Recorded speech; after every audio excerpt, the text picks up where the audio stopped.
Year 1398 में तैमूर ने India पर कब्जा किया और इस जंग में 1 लाख लोग मारे गए। इससे पहले 262 बीसी के दौरान इंडिया में ही कलिंगा वॉर हुई थी, जो एक ही साल के दौरान 2.5 लाख लोगों की जान ले गई। और दुनिया की सबसे खूनरेज जंग चाइना में बैटल ऑफ चैंगपिंग के नाम से जानी जाती है, जिसमें अफसोसनाक तौर पे 7 लाख से भी ज्यादा लोग अपनी जान गंवा बैठे।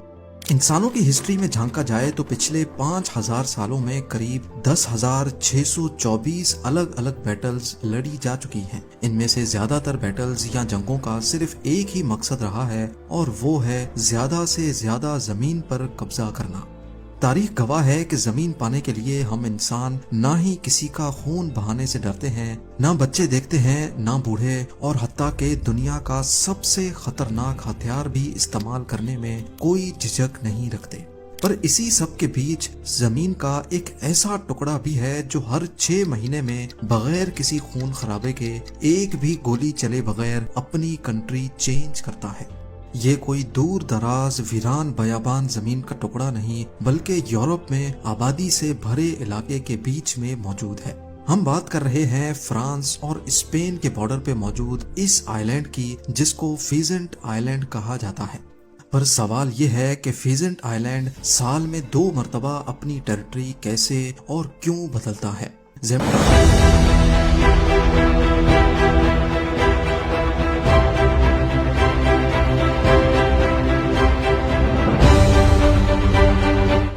Here you could be standing in France one day, the next day you would be standing in Spain. नाज़रीन, फ्रांस और स्पेन को बिडासुआ रिवर ने डिवाइड किया हुआ है। वैसे तो रिवर का ज्यादातर हिस्सा स्पेन की टेरिटरी में आता है, लेकिन अटलांटिक ओशन में गिरने से 15 किलोमीटर पहले ये रिवर इन दोनों कंट्रीज के दरमियान इंटरनेशनल बॉर्डर का किरदार अदा करती है। इसी रिवर के बीच में स्पेन के शहर इरुन और फ्रेंच सिटी ऑन्टाई के करीब ये छोटा सा फीजेंट आइलैंड मौजूद है। इस आइलैंड की खास बात यह है कि अगर आप यहाँ 31 जुलाई को खड़े होंगे तो आप स्पेन की टेरिटरी में खड़े कहलाए जाएंगे, लेकिन रात को 12 बजते ही वहीं खड़े खड़े आप फ्रांस की टेरिटरी में चले जाएंगे। यानी जिस दिन मैं ये वीडियो बना रहा हूँ, इस वक्त ये आइलैंड स्पेन के कंट्रोल में है, लेकिन जब तक ये वीडियो आप तक पहुँचेगी तब इसका कंट्रोल फ्रांस के पास होगा। 6,800 स्क्वायर मीटर बड़ा ये आइलैंड 1 फरवरी से लेकर 31 जुलाई तक स्पेन के पास होता है, और फिर 1 अगस्त से लेकर 31 जनवरी तक ये फ्रांस के कंट्रोल में रहता है।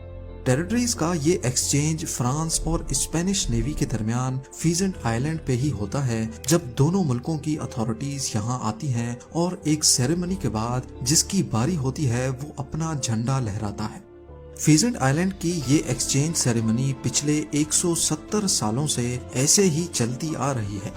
आपको यहाँ बताते चलें कि जब एक ही जमीन को एक ही वक्त में 2 या 2 से ज्यादा कंट्रीज चलाती हैं, उसको कॉन्डोमिनियम कहा जाता है। लेकिन फीजेंट आइलैंड दुनिया में वाहिद ऐसा कॉन्डोमिनियम है जिसको एक ही वक्त में सिर्फ एक ही कंट्री चलाती है, और इसी वजह से फीजेंट आइलैंड सिर्फ कॉन्डोमिनियम ही नहीं बल्कि दुनिया का अकेला टेम्पोरल कॉन्डोमिनियम है। बॉर्डर्स का ये एक्सचेंज होता तो बिना किसी खून खराबे के है, लेकिन ऐसा होता क्यों है, ये दास्तान इतिहास के जिन कागजों पर लिखी है उनको भी खून ने रंगा हुआ है। 1600s में यूरोप एक बहुत बड़ी जंग से गुजर रहा था। ये जंग करीब 30 साल तक चली थी, जिसको द 30 ईयर वॉर के नाम से भी याद किया जाता है। हिस्टोरियंस का कहना है कि ये एक रिलीजियस वॉर थी, लेकिन इसके पीछे पॉलिटिकल और इकोनॉमिक पर्पस भी था। ईयर 1618 में शुरू होने वाली ये जंग 1648 में एक पीस ट्रीटी पर आकर खत्म हुई। रोमन एम्पायर एक बार फिर से सुकून का सांस ले पा रही थी, लेकिन पीस ट्रीटी के बावजूद भी फ्रांस और स्पेन का एक दूसरे के लिए गुस्सा खत्म नहीं हुआ। आए बजाय इन दोनों की आपस में झड़पें चलती ही रहती थी।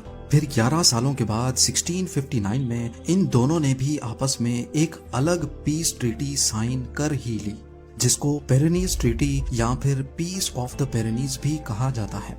मैप पे देखा जाए तो पेरेनीज एक बहुत बड़ी माउंटेन रेंज है जो स्पेन और फ्रांस को 2 हिस्सों में डिवाइड करती है। इसी माउंटेन रेंज के नाम पे इस पीस ट्रीटी का नाम रखा गया था। پیرینیز پیس ایگریمنٹ فرینچ اور اسپینش کنگڈمز کے درمیان 3 مہینے اور 24 کانفرنسز کے نتیجے میں ہوا تھا۔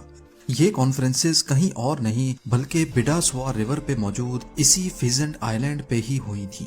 اس پیس ایگریمنٹ کی خوشی میں اسپینش پرنسز اور فرینچ کنگ کی شادی کی گئی، جس کی سیریمنی بھی فیزنٹ آئیلینڈ پہ ہی کی گئی تھی۔ حالانکہ فیزنٹ آئیلینڈ پر نہ ابھی کوئی برج ہے اور نہ ہی پہلے کوئی پرماننٹ برج تھا، لیکن اس رائل ویڈنگ کے لیے بورڈز کے اوپر ٹیمپرری برج بنایا گیا تھا جو کچھ اس طرح دکھتا ہے۔ اس دن کے بعد سے دونوں کنگڈمز میں جو بھی رائل ویڈنگ ہوتی تھی اس کو فیزنٹ آئیلینڈ پہ ہی کروایا جانے لگا۔ دونوں کنگڈمز کے لیے یہ آئیلینڈ ایک پیس کا، امن کا، شانتی کا سمبل بن چکا تھا۔ پر اس پیرینیز پیس ایگریمنٹ میں فیزنٹ آئیلینڈ کی کسٹڈی کے بارے میں کوئی چیز طے نہیں ہوئی تھی۔ اگلے 200 سالوں تک اس آئیلینڈ پر فرانس اور اسپین دونوں کا ایکولی کنٹرول تھا۔ پھر 1856 میں ایک اور ایگریمنٹ ہوا جس میں خاص فیزنٹ آئیلینڈ کی کسٹڈی کے حوالے سے کچھ فیصلے لیے گئے، اور اب کی بار یہ طے پایا کہ آئیلینڈ 6 مہینے فرانس اور 6 مہینے اسپین کے پاس ہوگا۔ تب سے لے کر اس آئیلینڈ کی ادلا بدلی کا سلسلہ چلتا ہی آ رہا ہے۔ یہ شاید ہی دنیا کا واحد حصہ ہے جو پچھلے 170 سالوں میں 340 مرتبہ اپنی سوورنٹی چینج کر چکا ہے۔ آج پورا یورپ ہر طرح سے آزاد تو ہے، لیکن فیزنٹ آئیلینڈ اور اس پہ بنا یہ مونیومنٹ پاسٹ میں ہوئی تلخیوں کی یاد دلاتا ہے۔ فیزنٹ آئیلینڈ تو دنیا کا پہلا اور آخری ایسا کانڈومینیم ہے جس کو ایک ہی وقت میں صرف ایک کنٹری ایڈمنسٹر کرتی ہے، لیکن اس کے علاوہ دنیا میں 6 کانڈومینیمز اور بھی ہیں۔ انٹارکٹیکا کو ٹوٹل 12 کنٹریز اون کرتی ہیں اور انہوں نے وہاں 55 انٹارکٹک ریسرچ اسٹیشنز بنا رکھے ہیں۔ سوڈان میں موجود ابیئی ایریا کو ریپبلک آف ساؤتھ سوڈان اور ریپبلک آف سوڈان دونوں ایک ساتھ ایڈمنسٹر کرتے ہیں۔ برچکو ڈسٹرکٹ بوسنیا اینڈ ہرزیگووینا اور ریپبلک آف سربسکا کا ایک کانڈومینیم ہے۔ گلف آف فانسیکا کو ایل سیلواڈور، ہندورس اور نکراگوا تینوں کلیم کرتے ہیں کہ یہ ہماری ٹیریٹری ہے۔ کولمبیا اور جمائکا کریبین سی کے اس حصے کو آپس میں شیئر کرتے ہیں۔ کیا ہے کہ جن کنٹریز پر سمندر لگتا ہے ان کے پاس سمندر کا 200 نوٹیکل مائلز کا ایریا ہوتا ہے، جس کو ایکسکلوسیو اکنامک زون کہتے ہیں۔ کولمبیا اور جمائکا کیونکہ آپس میں قریب ہیں، اسی وجہ سے ان کا اکنامک زون آپس میں اوور لیپ کر رہا تھا، تبھی انہوں نے فیصلہ کیا کہ بیچ کے پورے کریبین سی پر دونوں کا حق ہوگا۔ لیک کانسٹنس پر آسٹریا، جرمنی اور سوئٹزرلینڈ تینوں کا راج ہے۔ اور آخر میں موزل ریور، اس میں موجود برجز اور 15 کے قریب چھوٹے آئیلینڈز کو فرانس، جرمنی اور لگزمبرگ نے مل کر کانڈومینیم ڈکلیئر کیا ہوا ہے۔ امید ہے